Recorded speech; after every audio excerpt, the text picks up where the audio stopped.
I should have made this video a long time ago because I completed the build in the summer. Anyway, depends on the stores, they may give you some freebies. The PCB is a DZ60. I chose this one because the bottom row supports many keys. With this, the spacebar section can be split into 3 keys if the user desires. This PCB also supports backlighting and has 16 Underglow RGB LEDs. For cable input, it can be chosen between USB-C and mini USB. Simply tell the seller which one and they can solder that. This one is the plate. It is optional as you can solder the switches directly to the PCB. Depends on the setup, the seller may help you choose the correct plate. Before we proceed, the first important step is testing the PCB with keyboard tester to see if it's not broken. Plug the board in and show the switch pin. If the PCB is good, it will show the corresponding key.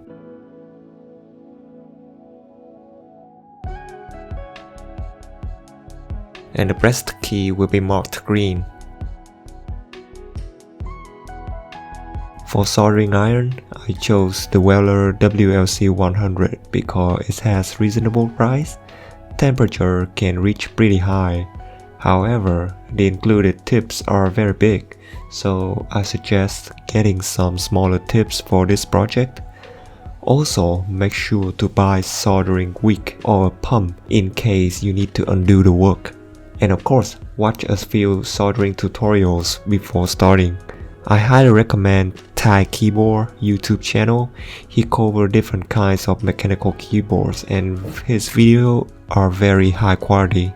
I watched a few of his YouTube videos and I knew how to do the project myself. So highly recommend.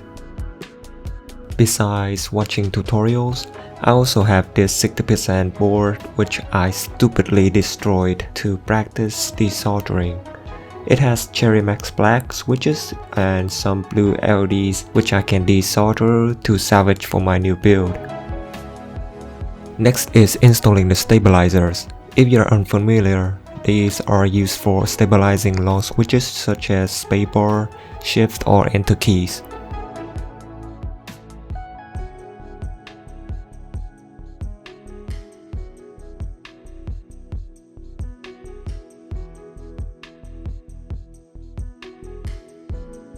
As you already saw the title of this video, I will make this board LED-Hot-Swappable by using these pins, which allow me to swapping the light without desoldering.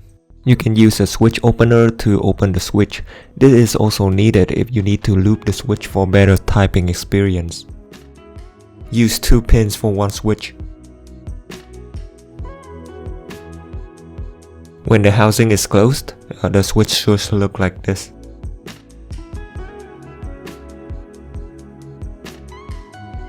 However, the housing of my switch is the Gateron that supports SMD LEDs, so the bottom of it has a large hole. With this, I don't have to open the switch to insert the pins. The LED pins can be soldered first on the PCB like shown here.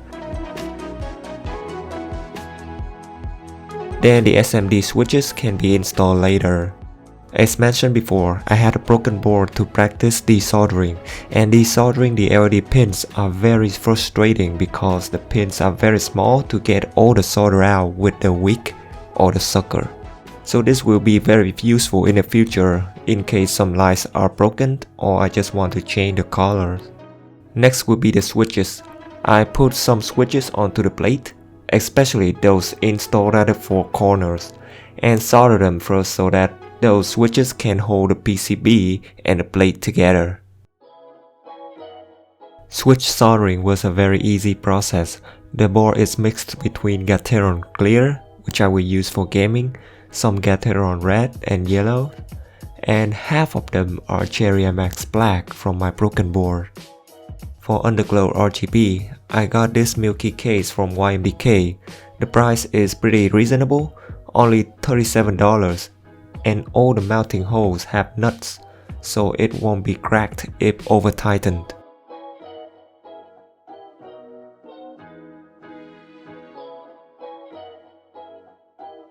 After the board is installed onto the case, the next step is flashing the firmware so that the keys and the Underglow RGBs can work properly. I have a complete tutorial about GMK firmware flashing in my previous 60% keyboard. If you are interested, you can check it out at the end of this one.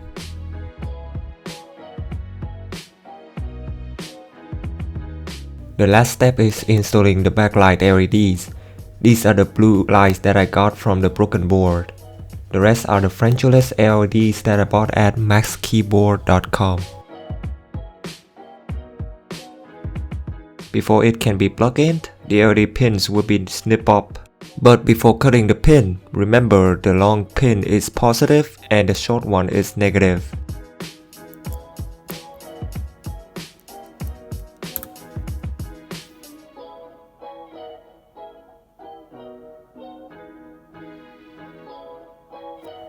Removing the lights can be done simply with a needle. Well, the keyboard was finally completed. I know that is too much RGB for many people, but you know what they say, the more RGB, the more FPS. My thought on the build? Well, buying a mechanical keyboard is much cheaper than making one myself. The whole process costed me quite a lot of money. But it was truly a fun experience. And only by doing this myself, I could mix different switches with different colors for the LEDs. So for me, hell yeah, this shit's worth it. If you are interested in free stuff, I have a little giveaway. I'll give away these random keycaps, some stabilizers with spacebar included,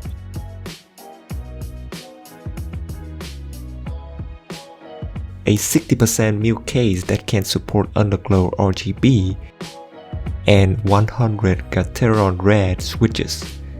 I know these are not much, but they are free. Okay, to enter the giveaway, first you must be living in the continental US. Then, show me your keyboard by uploading your build to Imager. And finally, reply to my pinned comment with the picture URL and how you want me to contact you via Reddit, Twitter or email. My channel is still pretty small and it will take time to gather some viewers, so I will pick one among the first 20 people who enter this giveaway. Lastly is a little sound test. Thank you for watching the video.